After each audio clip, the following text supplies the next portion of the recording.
es aquel que ha vencido al mundo. Esto fue lo que hizo Jesús, es su ejemplo. Por eso Él dice, yo he vencido al mundo. Hermanos, por eso Jesús le ha pisado la cabeza a la serpiente, porque Jesús no pecó en nada por obedecer tradiciones humanas. Y este es el fruto del trigo, es la victoria de la ley sobre el deseo, hermanos. El placer humano ha quedado relegado a un segundo plano. No hay ya nada que justifique violar la ley de Dios.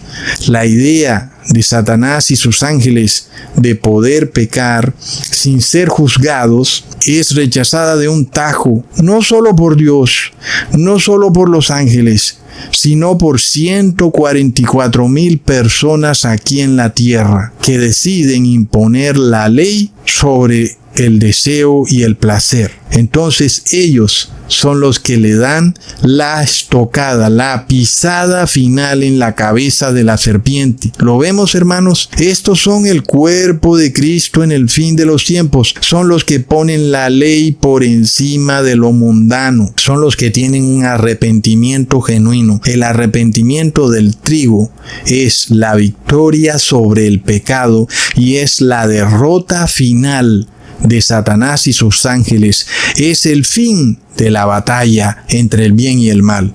Hermanos, es de locos. Miremos esto. La cizaña incrustada en las religiones cristianas enseña que no es necesario vencer el pecado para obtener la vida eterna. ¡Plop! Muchos caen así engañados por seres que traicionan sin el más mínimo remordimiento, porque ellos más que nadie conocen la palabra y saben que ahí dice muy claro que sin santidad nadie verá al Señor. ¿Cómo pues te predican que no es necesario guardar la ley? Es de locos, hermanos. Aunque Caín no fue producto de una hibridación entre Satanás y Eva, miremos que seguimos con el tema.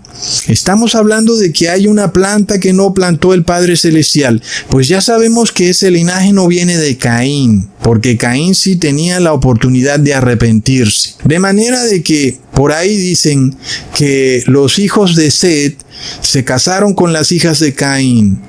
Pero ya vemos que no del todo las hijas de Caín eran de un linaje malo o eran de cizaña, sino que también podían, si querían, arrepentirse. ¿Verdad, hermanos? Pero luego leemos en Génesis capítulo 6, versículo 1 al 4. Aconteció que cuando comenzaron los hombres a multiplicarse sobre la faz de la tierra y les nacieron hijas, que viendo los hijos de Dios que las hijas de los hombres eran hermosas, tomaron para sí mujeres, escogiendo entre todas. Y dijo Jehová, no contenderá mi espíritu con el hombre para siempre, porque ciertamente él es carne, mas serán sus días 120 años. Había gigantes en la tierra en aquellos días, y también después de que se llegaron los hijos de Dios a las hijas de los hombres, y les engendraron hijos, estos fueron los valientes, que desde la antigüedad fueron varones de renombre. ¿No es de locos la coherencia de la Biblia, hermanos?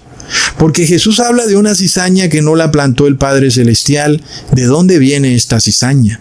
Pero ahora aquí Génesis 6 nos dice algo, un momentico, aquí pasa algo en donde la descendencia de este matrimonio son valientes que desde la antigüedad fueron llamados varones de renombre. ¿Serán estas las plantas que el Padre Celestial no plantó? Hermanos, las religiones cristianas, en general todas, no quieren aceptar que lo que en este pasaje se describe es una hibridación genética entre ángeles caídos que tomaron forma humana, los que aquí se llaman hijos de Dios, y se casan con mujeres de la tierra, las que aquí se llaman hijas de los hombres. En general, Tú puedes ir a cualquier iglesia, puedes preguntarle a tu pastor o cura o sacerdote. La concepción de estos líderes cristianos es que aquí lo que ocurrió fue un simple matrimonio entre los hijos de Set, que fue el tercer hijo entre Adán y Eva,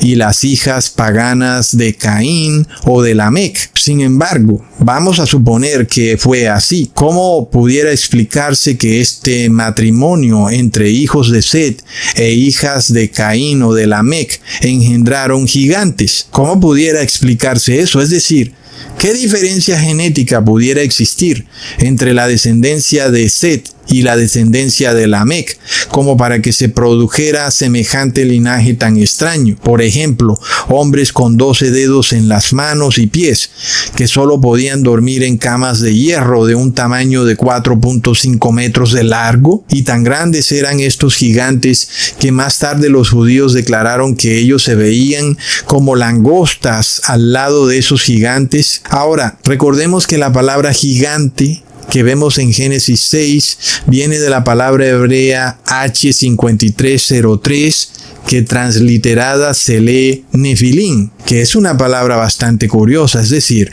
¿por qué llamar a los hijos de estos matrimonios Nefilim?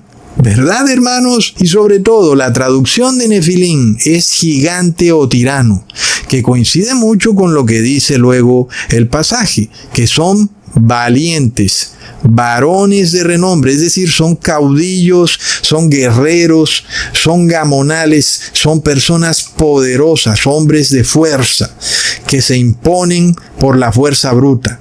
Y es lo que concuerda con la palabra que dice que son varones de renombre, ¿ok? Y eso quiere decir que eran los líderes, los gobernantes que imponían su mandato o su ley por la fuerza bruta.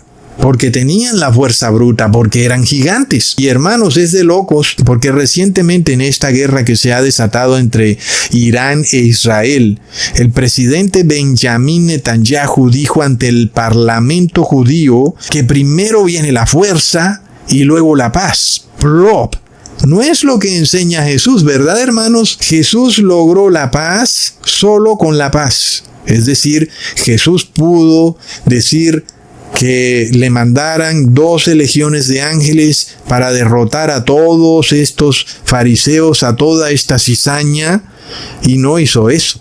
Jesús los derrotó con la paz. Es decir, Jesús dice, primero viene la paz y con la paz se derrota la violencia. Esto no es lo que dice Netanyahu. Él dice que la violencia se derrota con más violencia. Plop. Ahora, yo supongo que Caín pensó lo mismo, ¿verdad, hermanos? Cuando él dijo, primero la fuerza, luego la paz. Es decir, imponer mi concepto de vida en el otro usando la fuerza bruta. Y este es el tema que se desata en el cielo en esta guerra entre Miguel y sus ángeles en contra de Satanás y sus ángeles. Y Satanás y sus ángeles representan precisamente la fuerza bruta. Es la fuerza bruta sobre la verdad y la paz. Y de nuevo, uno pudiera pensar que es imposible vencer a un enemigo que te lanza bombas solamente haciendo actos de paz. Creo que hoy en día las personas dirían que eso es imposible, pero fue exactamente como Jesús le pisó la cabeza a la serpiente. Jesús derrotó este poder maléfico a punta de paz y de verdad.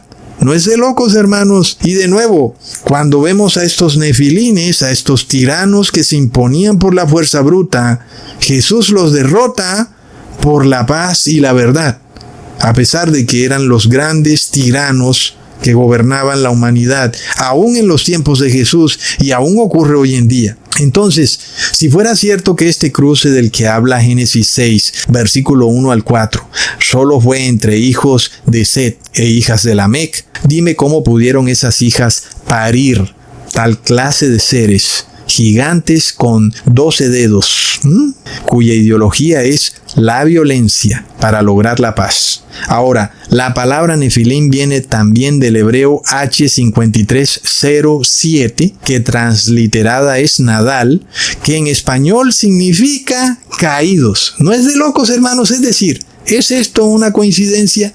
Nefilim viene de una palabra que significa caído.